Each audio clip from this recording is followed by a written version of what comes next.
Ask anyone in a self-publishing group if it's too late to publish coloring books, and you will get the same answer 40 times over before you've even finished reading all the replies. Don't bother. It's flooded. Everybody already did this back in 2022 and 2023, and now there is nothing left. I've seen that comment section more times than I can count. And the funny thing is, a good chunk of them most likely tried it themselves, published one bad book, watched it flop, and then decided that the whole niche was broken instead of the book being the problem. None of them actually checked if it's true. So that's what we're doing today. It's a lot more specific than that, and knowing exactly where the line sits between saturated and wide open is the difference between publishing something that gets buried on page 9 of search results and publishing something that sells. Now, if you are new here, I'm Caroline, and I am a self-publisher who has been creating and selling books on Amazon for 8 years, and on this channel, I show you how to do the same. So let's start with the part that everyone gets right, because they're not making this up. There are over 100,000 active coloring book titles on Amazon right now. That's not me rounding up, that's a real number, and it has happened fast. The adult coloring segment alone is worth well over $1 billion a year, and when a niche gets that big, everyone notices. The coloring book niche was big even before this, but around 2024, 2025, AI generation tools got good enough and cheap enough that anyone was able to produce a full coloring book in an afternoon without drawing a single line of it themselves. And thousands of people did exactly that, all at once, publishing near identical coloring books with hardly any difference between one listing to the next. And that's the flood people are talking about when they say the coloring book niche is dead, and it is real. Search for something as simple as bold and easy coloring book right now, and you'll scroll past page after page of covers using the same font, the same layout, the same generic pattern with a slightly different color overlay. Go take a look for yourself. That's exactly what you'll find. This is actually what the search results look like right now, as you can see here. And it's exactly why so many self-publishers looked at this category, this niche, over the last 2 years and decided it wasn't worth touching anymore. But buyers got sharp. Anyone who has spent 5 minutes scrolling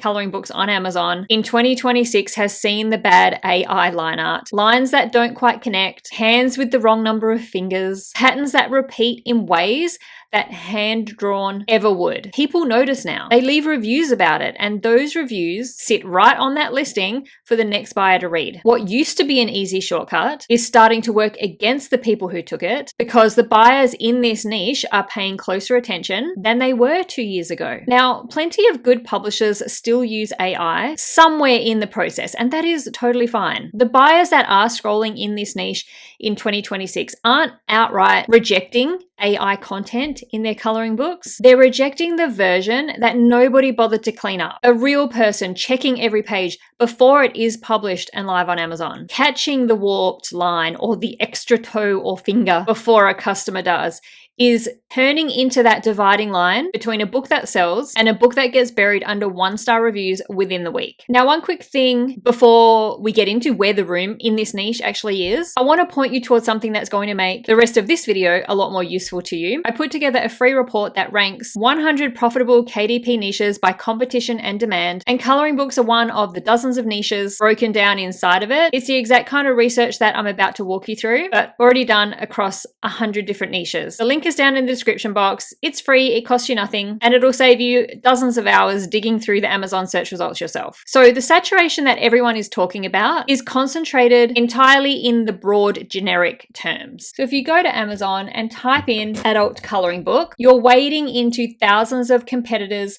with no clear way to stand out. Even the bold and easy, the thick line, the big open space style that took over the coloring book niche in the last couple of years has gotten crowded at that level too. But step down into the specific niches sitting inside that broad category and the picture changes completely. Micro niches on Amazon average under, let's say, 1,000, sometimes even under 500 competing books, and they actually consistently earn several times more per book than the generic ones do, because the person searching for a coloring book built around their specific dog breed or let's say their zodiac sign isn't comparing you against 100,000 other coloring books. They're comparing you against maybe a few hundred. Grayscale photo coloring is one of the clearest examples of this happening right now. It's realistic, photo-based coloring rather than that flat line art everyone's associating with coloring book niche at the moment. And this kind of coloring book is growing fast for a simple reason. Almost nobody is making it well. Now, these books are selling at around $10 to $15, well above what a standard coloring book commands, and the buyers picking them up aren't comparing them to the flooded generic shelf at all. So when we take a look at this book, it's a grayscale coloring book aimed at the fantasy type of buyer. It currently has a bestseller rank of 2,790 and it sells for $9.99. So this book's selling close to 1,000 copies each month, and the royalties that self-publisher is going to receive at the end of the month is around about $3,500 to $4,000 in a month. Now, seasonal angles inside the bold and easy sub-niche, like these Halloween themed coloring books, are a great low competition niche. You can see here we've got a cutie, spooky, bold and easy coloring book sitting at number 85.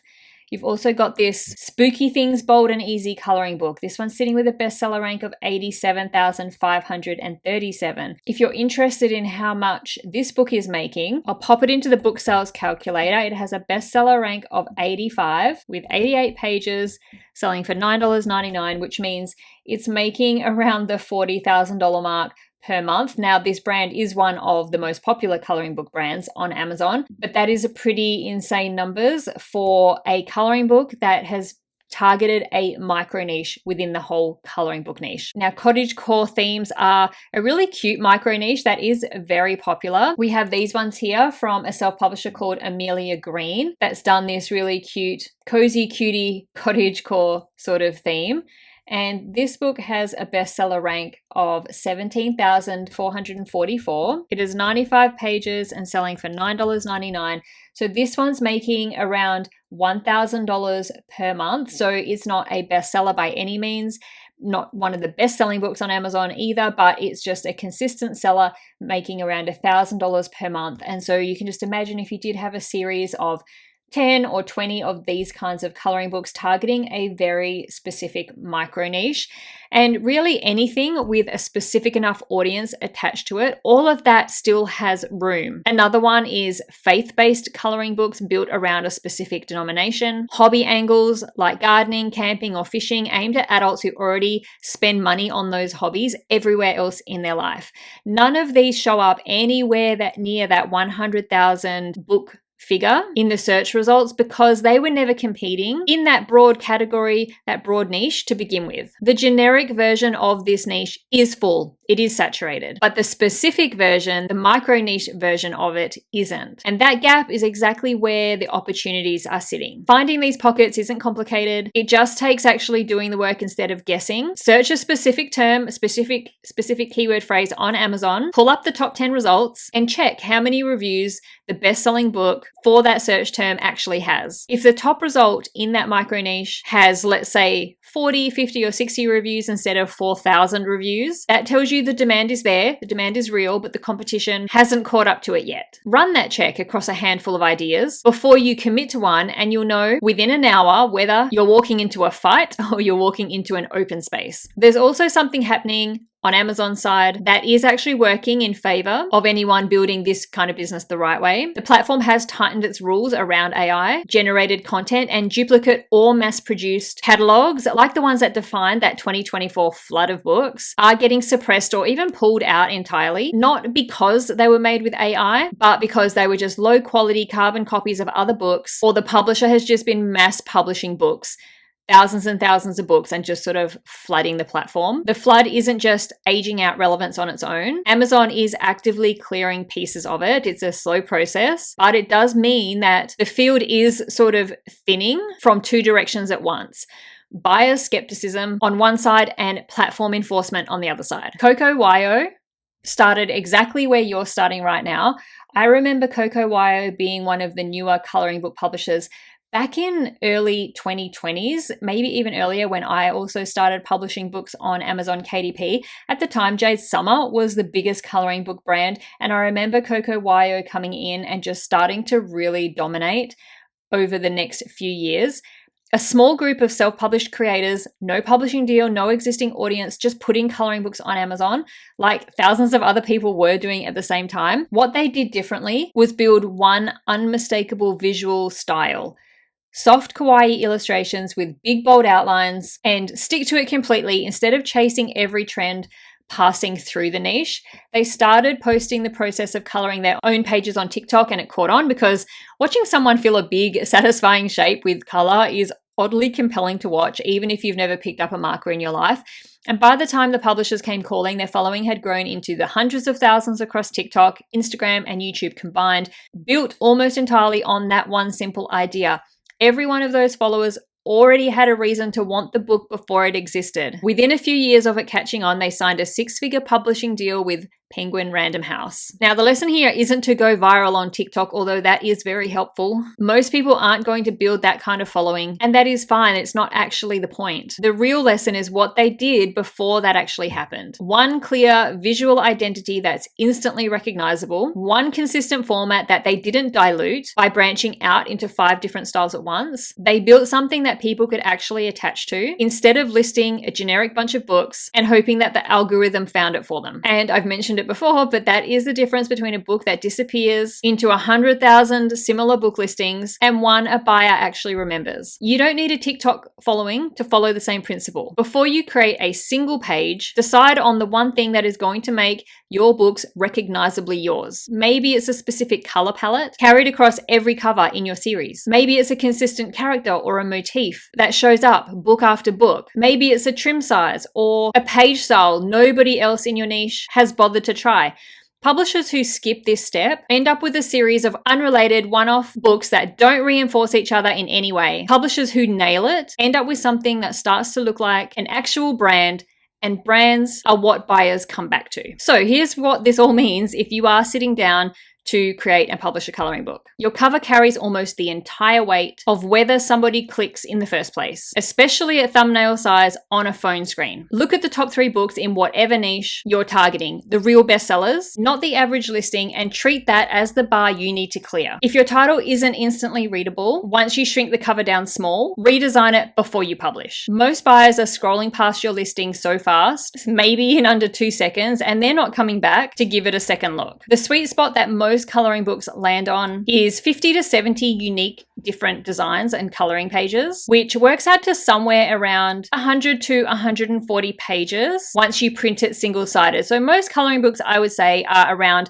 the 100 to 105 page mark. That's the range buyers expect, and it's what supports a price point between $10 and $13 without feeling too thin. Speaking of price, pricing your book at $9.99 keeps you in that 60% royalty tier. Drop anything below that and you will fall into the lower percentage royalty tier, and that small difference doesn't sound like much until you run the maths across a few hundred sales. And there's no reason to give away that margin if you don't have to. Almost all coloring books are priced at $9.99 at least, so make sure yours is too. And in the first few weeks after you publish, stop watching royalties and start watching reviews. A book with 0 reviews looks like a risk to the buyer scrolling past it, no matter how good the interior is, and Amazon basically runs on buyers' reviews. Ordering a handful of author copies at cost and getting them into the hands of people who will use the book and leave an honest review does more for a launch than obsessing over one-day sales numbers. The thread running through every part of this is the same one. Pick the specific angle before you pick the trend. Everyone jumping on whatever is broadly popular this month is fighting for space inside that 100,000 book pile we talked about at the start. The person that picks a narrow specific audience or customer and create something real for them is competing against a fraction of that, with buyers who are much more likely to actually want what they're looking at. So is the coloring book market too saturated in 2026? The honest answer is no, but it is not a clean no either. It's sorted. The generic low effort side of this niche is as dead as everyone in that Facebook group comment or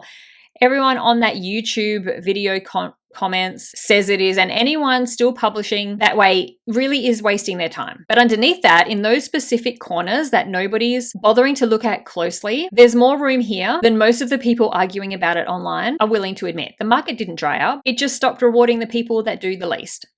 Now, if you did enjoy this video, YouTube thinks that you might like these ones too, so please go check them out to learn more about self-publishing your own low and medium content books like coloring books on Amazon. Thank you so much for watching. I'll see you in the next video.